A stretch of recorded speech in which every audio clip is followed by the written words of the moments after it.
Hello guys, this is What If here. This is going to be episode 0 of What If Deku had a time quirk. So, we start off as Deku is born.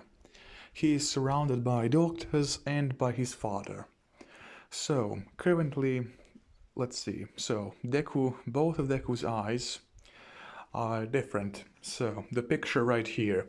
Imagine that, but it's on Deku's eye. And also, one of his eyes looks just like this, so black with purple, while the other one is green with white. And that's basically going to be the premises of his quirk. So, let's see. Right. So, in this what if, Hisashi is going to play an active role in Izuku's life.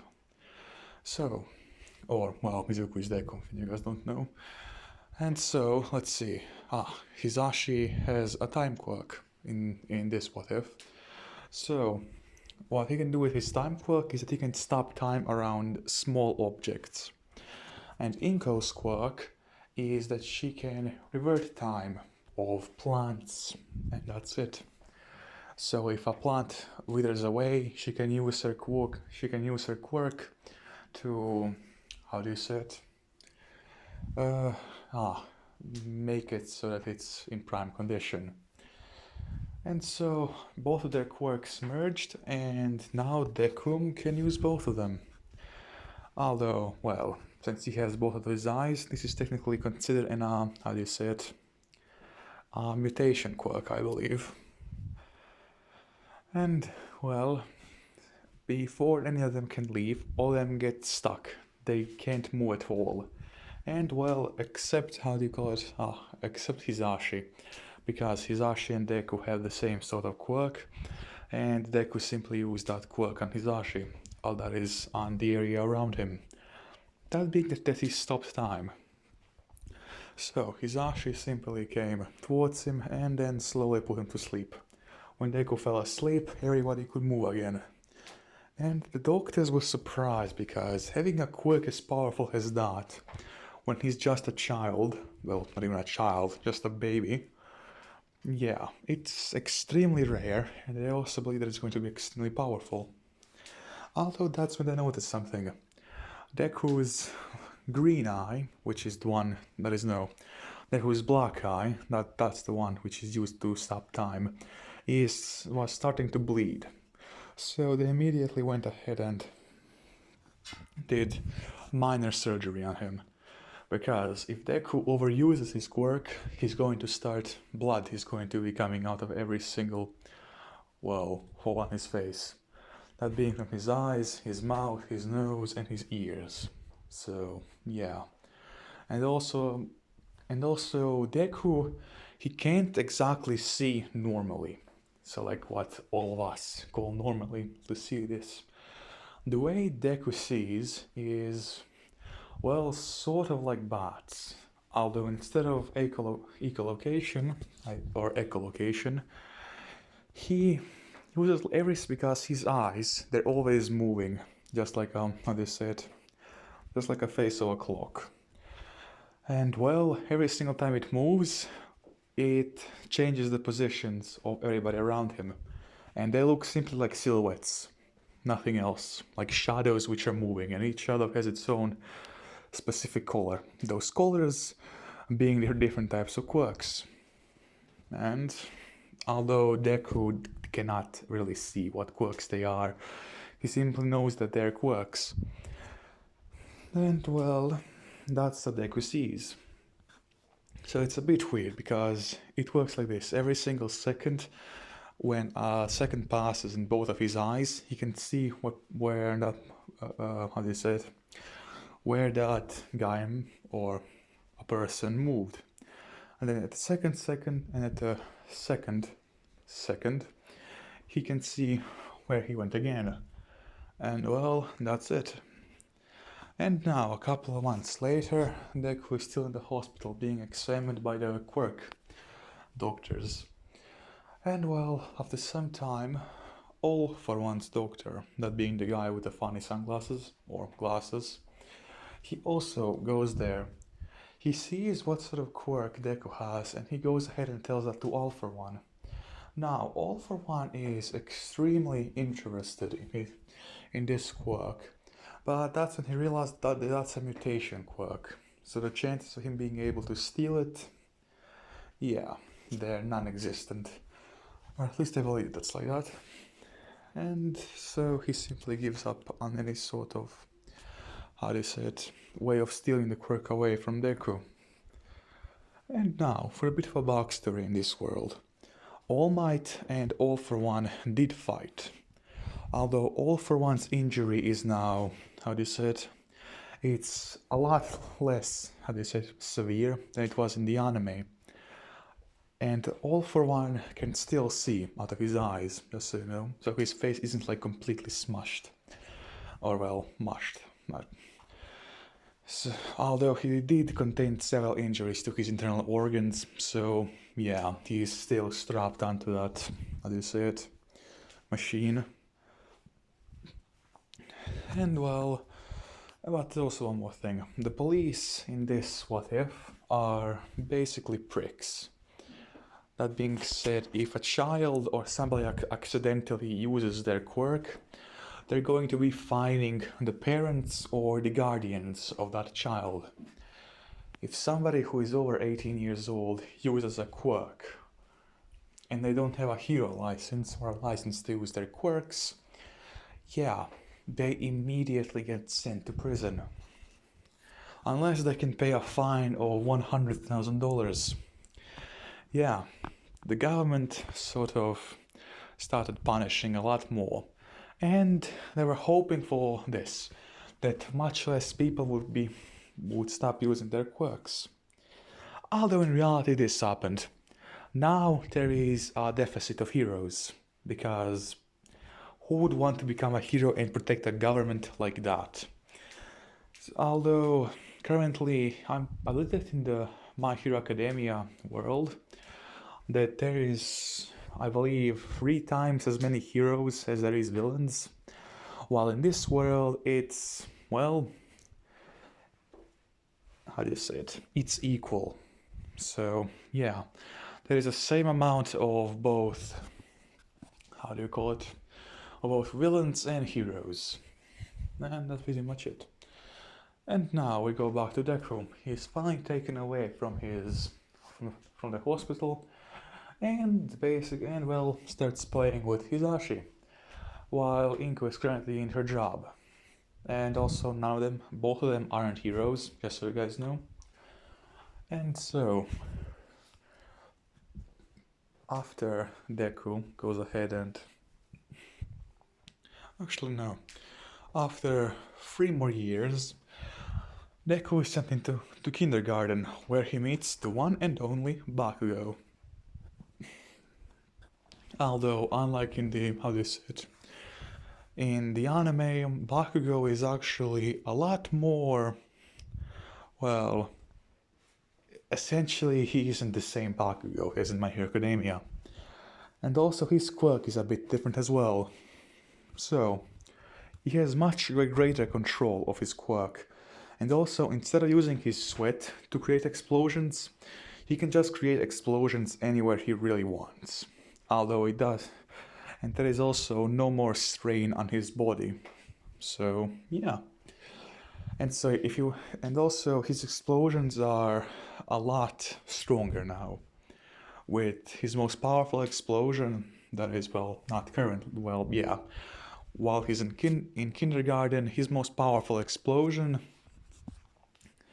is, well, let's see now. It can destroy an entire house. In a 2-story house can be destroyed by it. And that's only when he's in kindergarten. And well, when Deku arrives, he sees that many people are actually calling Bakugo out for being a villain. And that's when Deku just simply goes to him and starts to play with Bakugo. And all the other kids then start bullying Deku and Bakugo. And then all that is crap. Sorry about that, guys. So both of them are currently getting bullied. Bakugo because of his explosion quirk, And Deku because of both of his eyes, since they said that those eyes look like that of a villain's. But when Deku told them what exactly his quirk was, well, they were jealous of him, because, well, in most instances, somebody who doesn't have a flesh quirk can actually use it, well, pretty good, or without the authorities knowing about it. So somebody who has super intelligence can just use it immediately. And somebody whose quirk is, let's say, to have superhuman eyesight, or like those minor quirks, the authorities can't exactly see them. But if somebody has a flashy quirk, like being able to create explosions or something like that. Oh crap, wait. Okay, sorry about the wait, guys. But I think I was explaining flashy quirks. So yeah, if somebody has like a flashy quirk, like All Might or Endeavors, or well, Bakugos to create explosions, yeah, that won't end so well. Because the police are going to be coming there immediately. And let's see, what else? Ah, right. Now we're going to middle school. Bakugo and Deku have been still getting bullied this entire time because both of them are considered to be villains in the eyes of the students, and the teachers don't particularly like both of them as well. Although the principal is cool, since he knows that both of their quirks are extremely powerful, and that both of them want to become heroes. And well, one day as they're going out of school, they get jumped.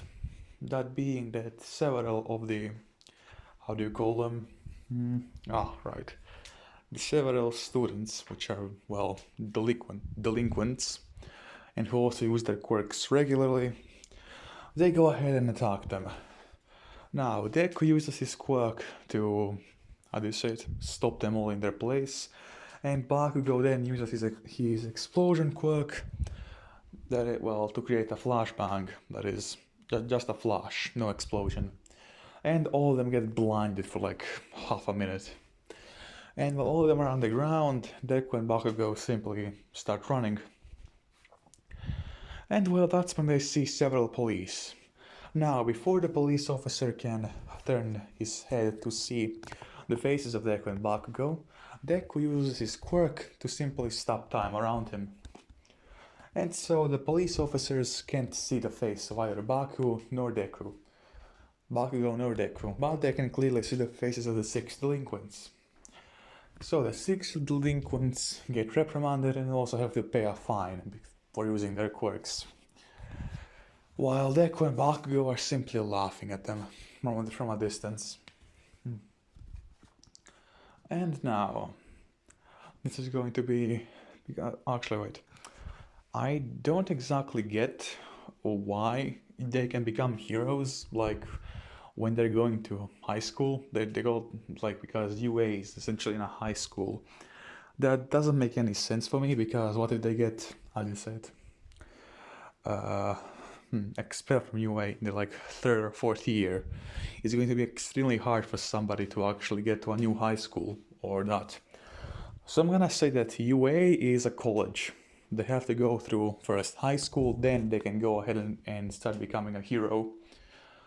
So, I'm gonna tell this, because Bakugo and Deku, they do have a sort of a rivalry going on, because both of them have been inspiring each other for a decade now, even since they were 5 years old. And, well, Bakugo goes ahead, although in high school they're going to be split off, since Bakugo went ahead and started going for a lawyer's degree. Yeah. While Deku, he was a bit more nerdier than Bakugo, since he was a bit more interested in programming and computers. So he went ahead and went to a computer programming high school. And for the first 2 years, nothing really happened of interest. But in the 3rd year, Bakugo met Uraraka. Although Uraraka wasn't going to the same high school as him, rather the one next to them. It was in a high school about economics and all that. And well, after they've been together for that is after they've known each other for about half a year, Uraraka and Bakugo asks Uraraka out on a date. And then after several more dates, and in their fourth and final year of high school, both Uraraka and Bakugo started dating. And now going back to Deku, in his third year, because Deku, actually yeah, in his third year, Deku goes ahead and actually befriends Melissa, that being the niece of All Might. And well, she is quirkless, so when Deku fights her for the first time, he actually sees that she's being bullied by several guys. They're being older guys who want to do unsavory things to her. And well, that's when Deku simply intervenes and rewinds time. And he rewinds it a bit faster, so instead of them going like the path which they took to get to her, instead they get thrown straight into the trash bags, which are right behind them. And at that point Deku stops time so they can't get up, and he simply takes Melissa's hand and starts running with her. Melissa thanks Deku, and Deku says no problem. And well, that's when they start to hang out. And now, unlike Bakugo and Uraraka, Melissa and Deku are still friends when they enter the fourth year of high school. And well, for the next half a year, both of them start getting closer and closer to each other, until eventually Deku and Melissa at the same time ask each other to go on a date, with both of them being extremely flustered and embarrassed, but then again both of them immediately say, how is it go? Right, yes, at the same exact time. And well, that's when they go on several other dates. And after the next half of the semester, both Deku and Melissa are dating. And well, after that, both Deku, Melissa, Uraraka, and Bakugo go ahead and join UA. Even though Melissa doesn't have a quirk, she goes ahead to the support equipment branch of UA, being the people who create support equipment for the heroes. And well, Bakugo, Uraraka, and Deku go ahead to the entrance exam, that being when they have to test their intelligence. So, Deku essentially gets the second place, Bakugo gets third, and Uraraka gets ninth. And of course, the first and fourth being, alright, Momo and Todoroki. And now begins the robot test. So, essentially, Deku goes there and starts rewinding the time around the robots. And he rewinds it so fast that the robots, well, they just disappear, because he's using his quirk to completely...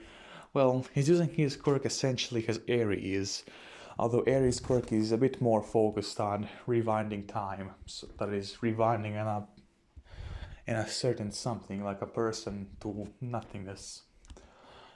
While Deku is more of a, he rewinds the time. So basically, the robots, instead of having like those metal parts and conjunctions, he makes it so that they're just a pile of rubble, or like a pile of wires hanging off a skeleton or previously of a robot. And he goes ahead and starts doing just that, slowly destroying every single robot. And that's when the 0 pointer arrives. Now, Melissa doesn't have to take the the test for the test for the entrance exam. That is, well, where she has to fight the robots. Instead, she just has to come there. She just has to pass the. Let's see. She has to pass the first test, that being the one for who's the smartest one. although a different type, not the hero entrance exam, but the support company exam. And after that, she has to go ahead and make support equipment for our hero. Although they can also make it for students, and well, she goes ahead and creates something for Deku. Although, sorry guys. Okay, sorry about that guys. So I believe that I left off with Melissa's zone test. So essentially, she has 5 weeks, or well, actually no, 2 months to create a support equipment or a costume, or well, not that is a hero suit, or anybody she chooses. And well, she starts making a suit for, well, Deku. And well, Deku is currently in the time when she's starting to make the concept of the suit for Deku. Deku is currently fighting against a gigantic zero-pointer, since, well, there is nobody exactly to save there, since Uraraka and Bakugo are in their own other, that is what they call it, part of the, part in their own, that is like, what do you say it, testing facility. So Deku goes ahead and stops time under the gigantic robot, which he does start to bleed a bit from his eye, since, well, he's using a lot of his own, how do you say it, willpower to try and make it stop with using his time quirk. And that's when he starts using his rewind quirk at the same time. And, well, the robot starts rewinding all the way until it's just a pile of, well, just a pile of rubble and wires. Now, everybody who saw it was immediately impressed. All of the teachers and even All Might, who was looking currently at the test, since he will be a teacher at UA. And well, just like that, the tests finish. Now, Bakugo's fight ended with him, essentially, with him and Uraraka teamed up together, and they essentially started destroying every single robot they saw. That being using his own, how do you call it? Using Bakugo using his quirk to essentially blow everything up, and Uraraka using her quirk to take everything there and just float it up in the air, including herself and Bakugo. Now, after they were far enough, or high enough, she touched her hands and let go of every single piece of rubble which was there up there. And that's when Bakugo simply took her by the waist and princess carried her. And using his explosions, which he can use them now everywhere. So he was currently basically flying by using the explosions on his feet, basically creating mini,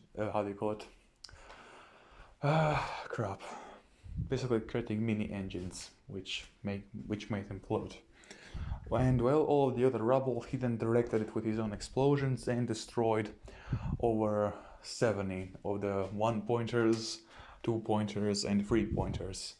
So yeah, Uraraka and Bakugo were now, tied for 3rd place. They were a bit, amazed by this, because both of them got 3rd place, but also they wondered who was in the 2nd place. Now, 2nd place was Shoto Todoroki. And by the way, in this SAU, Endeavor isn't, a bad father, and he also doesn't punch his wife anymore. So yeah, Todoroki grew up with both his mother and his father teaching him about how to use his quirk. And also Endeavor didn't buy his wife, that being the mother of Todoroki. They just met one day and, well, they clicked. And so Todoroki was the 2nd one, with him amassing 206 points. And, well, let's see. Bakugo and Uraraka together made like 170 points, while Deku was in 1st place, made 220 villain points, all by being destroying the robots, and then also made 52 points by saving other people. That is 52 hero points by saving other people. So yeah, all of them are put into class 1A. And now I believe that it was like 2 more weeks until it actually starts like the proper thing. So yeah, along with the goes a bit like more, like 1 month after that, their school finally begins. And this is going to be it for episode 1. I hope you guys enjoyed, and see you later.